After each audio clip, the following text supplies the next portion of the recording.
Hello everybody, Martin here back with round number 3 of this Legacy League playing Death and Taxes. We're on the draw. We're up against an opponent that I think is known for playing Eldrazi. So this will be interesting. And I like the land destruction bit against Eldrazi. I don't really like many of these creatures. Thalia can do stuff against untriggered mimics, but that's pretty much it. And I guess that Matter Reshaper, but that will get them flip them a thing. But I think I'm going to keep this hand just because it has some pretty good land destruction elements and like spells we can cast. Doesn't die to Chalice for 1, on being on the draw and all. And Flicker Wisp eventually can do stuff against like their Endless Ones. So they mulligan to 6. Let's keep this.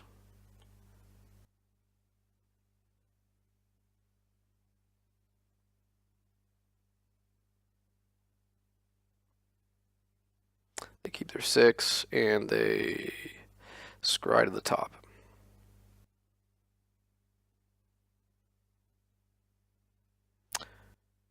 So the question is, do we wasteland on turn 1? I guess it depends on what they do.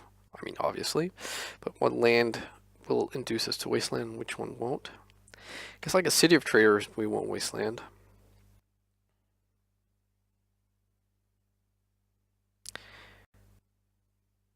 Okay, maybe they're not on Eldrazi. Hang on. Might be getting ahead of myself. Taiga. Oh, shoot. It is lands. Manabon is a problem. Manabon is like, has one of their most explosive opening things they can do. Oh, she chooses not to use Manabon. That's really weird. I almost feel like I'm supposed to wasteland.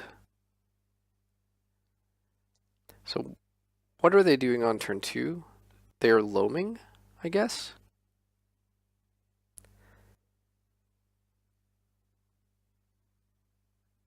But we're not stopping that by playing a land and passing to do Thalia. I think we're going to play Thalia and then do the land destruction thing. That's going to be our plan. Oh, here I was thinking Eldrazi. Gamble, okay. So, Bojuka Bog.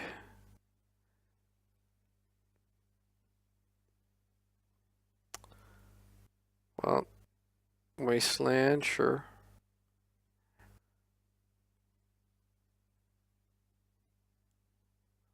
Kind of curious about this Manabon situation.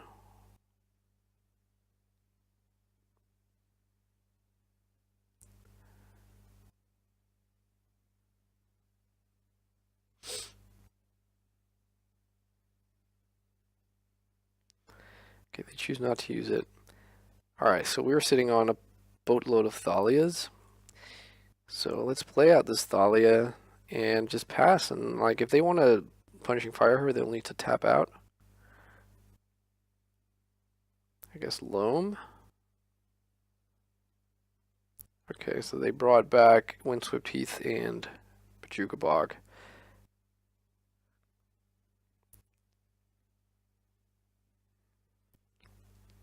So why aren't they using that? I'm curious.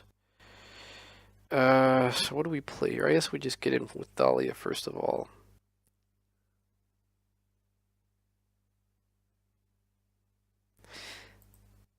So if we were to take out the Taiga now and they didn't have a Windswept Heath that they had just loamed up, that would be great and all.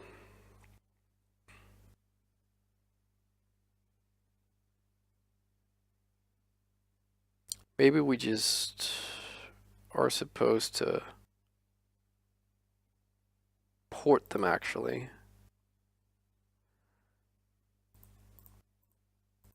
Yeah, let's do that. Because then if they don't wasteland us here, but then if they play out their Windswept Heath and cast Life from the Loam, then we can port them again, whatever they heath up, and then wasteland the Taiga, and that will stop them from being able to loam next turn. Ghost Quarter and Grove of the Burnwillows. Well, I guess not, because now they can loam up the Grove, so they'll have that, so we can't really stop that whole thing.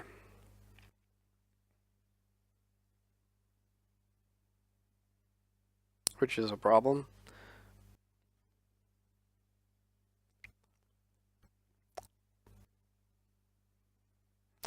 I mean, like, Port Anthalia does a solid enough job of, but I mean, why aren't they just dumping all their lands? Because they have something in hand and they don't want to discard, I guess. So like a crop rotation or something. Maybe they'll do it now? Nope. Okay, so let's get in with Thalia.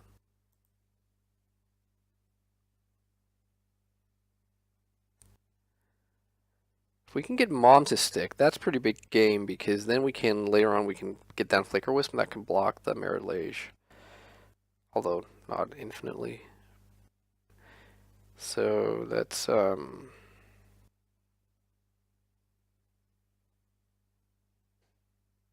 actually like, even though it like makes our port vulnerable to the wasteland, but I like just going after their green sources here.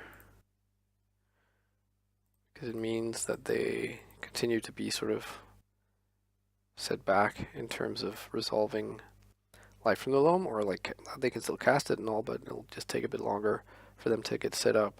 I think they have a crop rotation. Like, what are they protecting with their mana bond?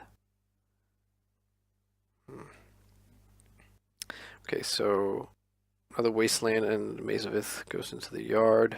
There's the Grove, so I guess they loam again. They have to pay one more. Okay, crop rotation. For what? The Tabernacle? Okay. Sure. I think we'll just choose to pay. Okay, so they didn't have anything. Oh yeah, they had the crop rotation. That was what they were protecting. Okay, they get to dump all these 4 lands. That's really nutty. They don't have Dark Depths yet, but they just need to draw into that. They can get up Maze of Ith. So I mean, we're not looking great.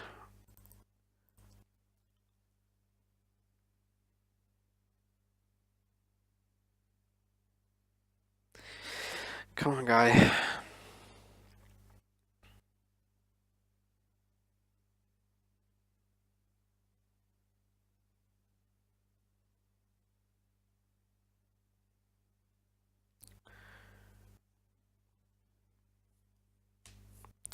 Yes, we will pay.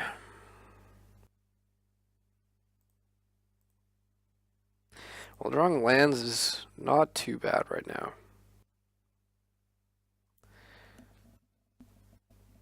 They're fetching for some reason. I think we keep Mom up because they dredge into like punishing fire or something. That's pretty bad, and they do. So now they get to bring back the Maze of Ith.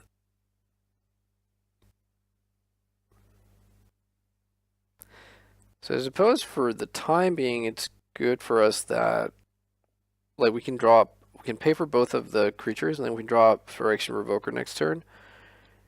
And that means we can still get in through 1 Maze of Ith, but they have 2, never mind. Didn't see that. They have the 2 Maze of Iths. And they have stages to make infinite Maze of Iths. So, not so good. I think we are losing this. They're bringing back the Punishing Fire? Sure.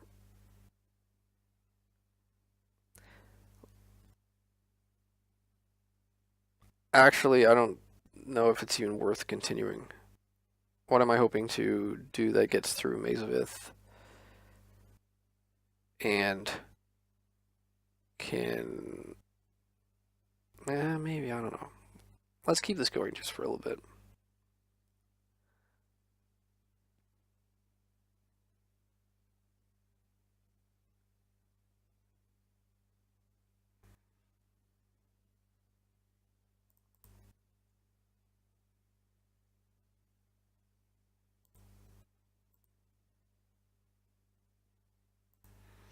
Hmm.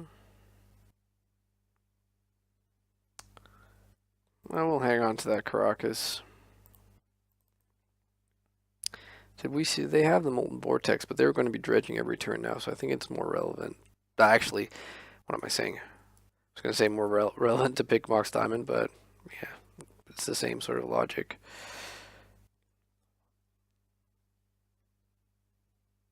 So let's not attack. They have the maze. Or actually, let's attack. They might forget. Okay, they didn't forget.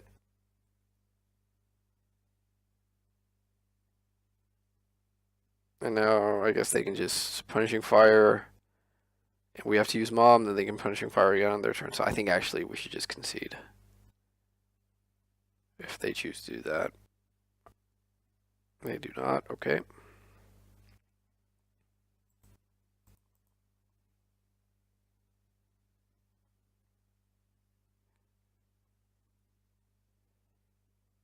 And they found their own Caracas, is that right? Yeah.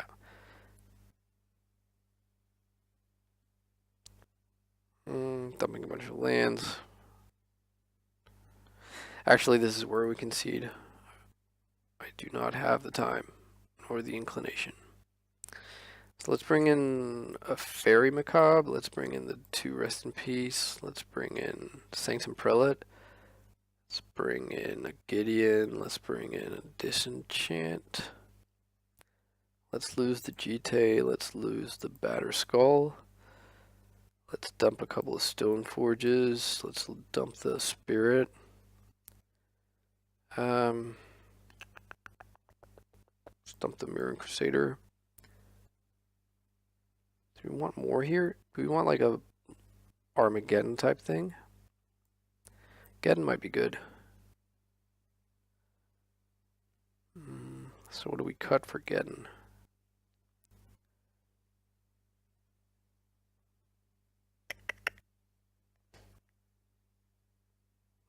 Let's cut a Stoneforge.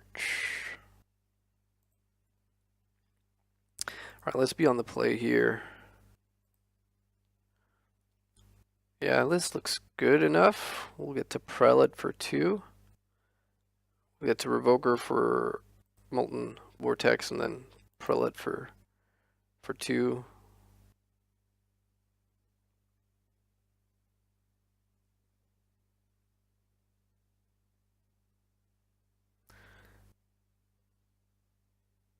Hopefully they don't have Punishing Fire already. Punishing Fire and Molten Vortex. Hopefully they don't have Mana Bond. Gamble, okay. Yuck.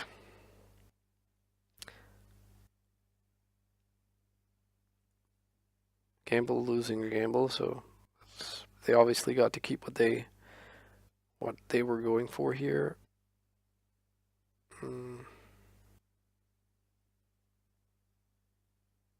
That's interesting. I think we're gonna do this. Name Molten Vortex.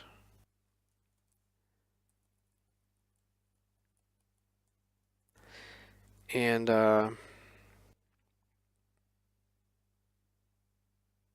hope they, like, if they have Punishing Fire, hope they at least don't have the Molten Vortex as well.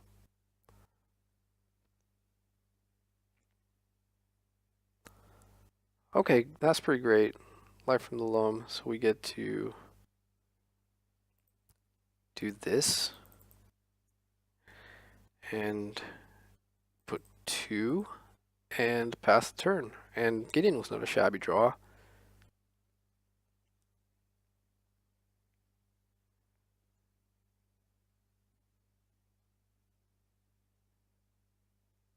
They do not dredge. Although putting this on 2 is a little bit awkward if we draw one of our Rest in Peace, but yeah, we'll deal with that as it comes.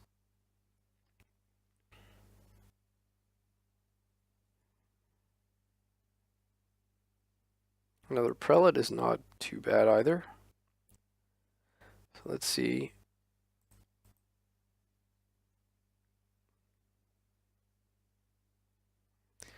Sure. Just make sure I don't click through my last main step. Let's save our wasteland, but let's play out the Gideon.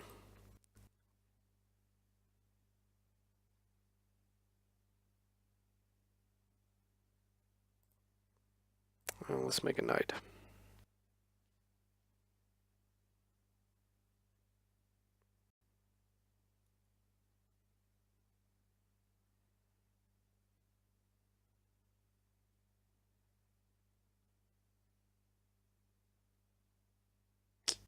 Costlike's return.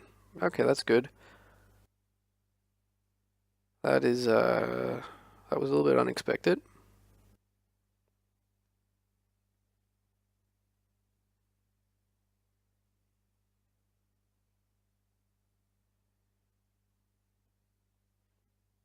Okay. So we need to bank on the second prelate getting the job done, I think. Let's make a knight. Let's cast a prelate for 2. And what did they bring back with the loam? Was there a wasteland there? No.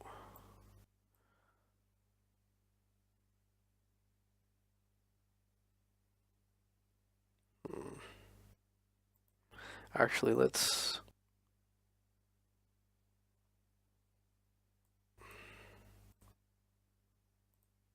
wasteland the stage.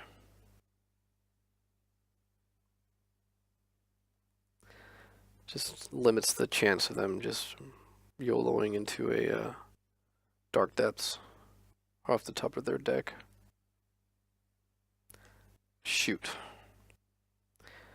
Well, that was the scenario we were concerned about. So prelate is down.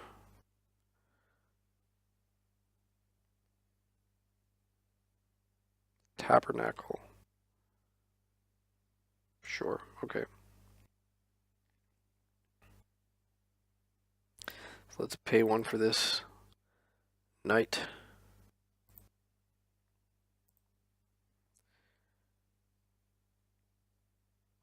Is this good enough? Armageddon? Seems pretty good. They have a Grove of the Burnwillows in their hand, I think. Who will recover the earliest here?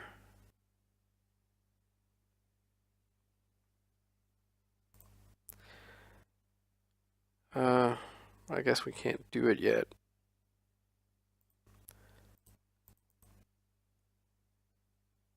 Let's play this guy out. We will exile him in response to the trigger if he doesn't get blown up by Punishing Fire. Or by the Molten Vortex, I mean.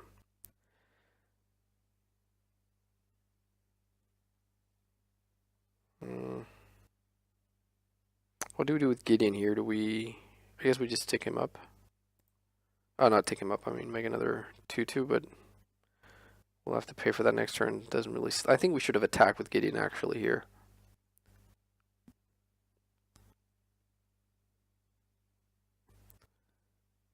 Okay, more Wastelands. No more Maze of Ith.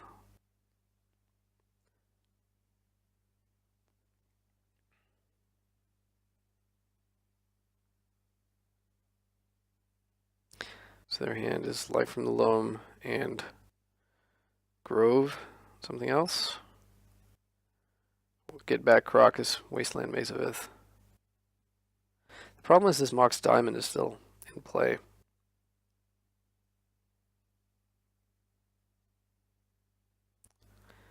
And so they'll just get to keep loaming.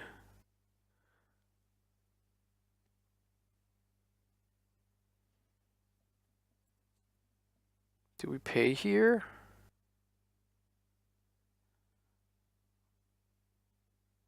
I guess we can pay and then tap the maze and then get in for 9 with Gideon and his 2 pals.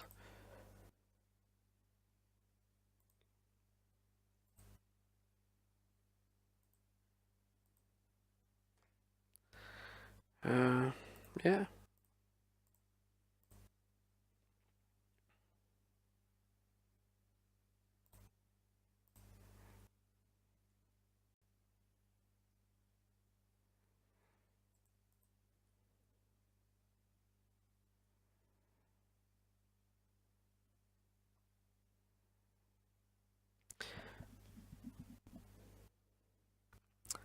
So I guess they will wasteland our port.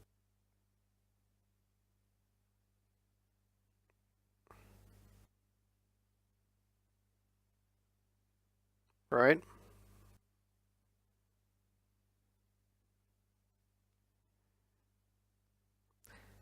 Guess what we really need here is to get rid of that loam thing going on. Like, if we could snag a Fairy Macabre or even like Rest in Peace here would be pretty sweet, but we're also in a pretty awkward spot because of the Tabernacle and this like Armageddon thing and we kind of want to cast Armageddon, but we don't want to we would lose our knights in the process, but maybe it's worth it. We can then start making more knights, but they have lands in hand.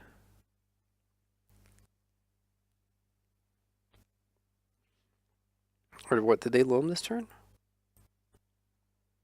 Turn 7, no, they didn't dredge loam. Okay, so now we need to draw a land.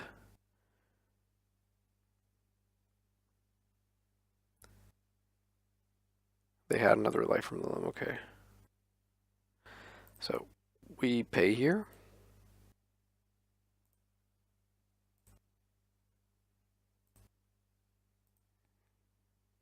Mm.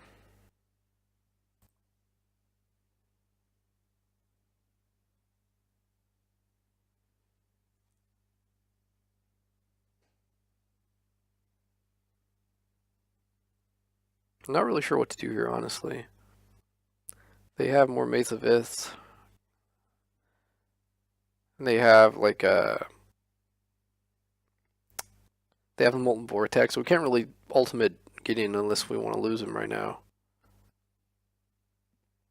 Not really sure. I guess making more knights is not the end of the world. Like, we don't think they can have 4 mazes. I mean, they can, of course, with stage and stuff, but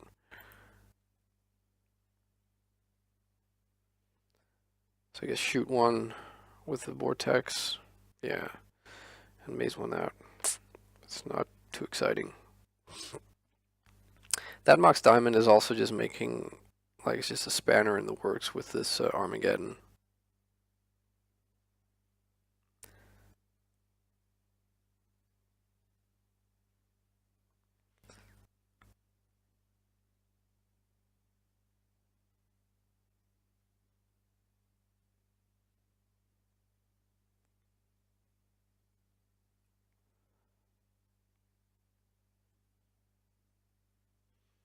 Okay, so they start shooting Gideon. Poor Gideon.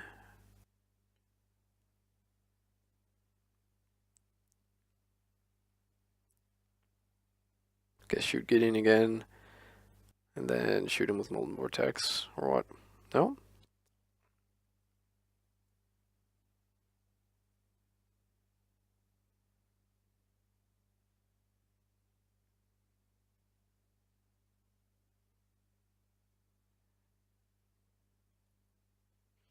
Alright, so Gideon is out. That's probably pretty bad.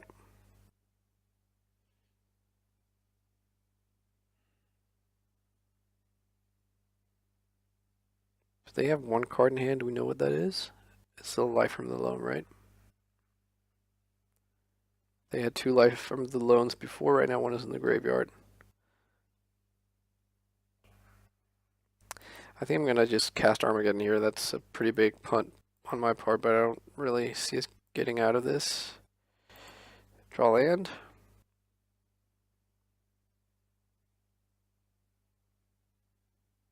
They just have the Molten Vortex to shoot down.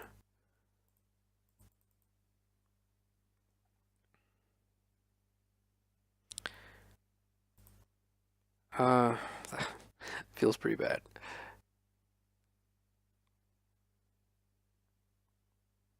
Okay, so their hand is Life from the Loam. Yeah, well, we're drawing lands, so now we can port them so that they can't loam.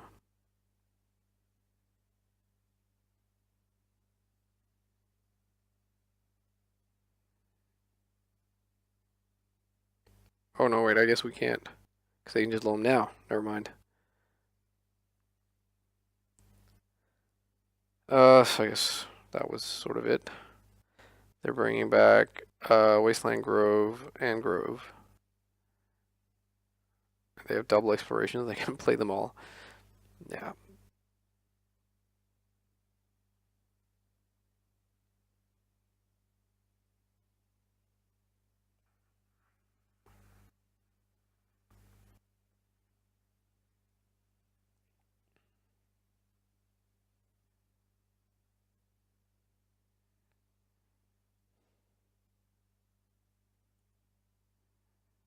So they're keeping a Grove in hand to use for Molten Vortex.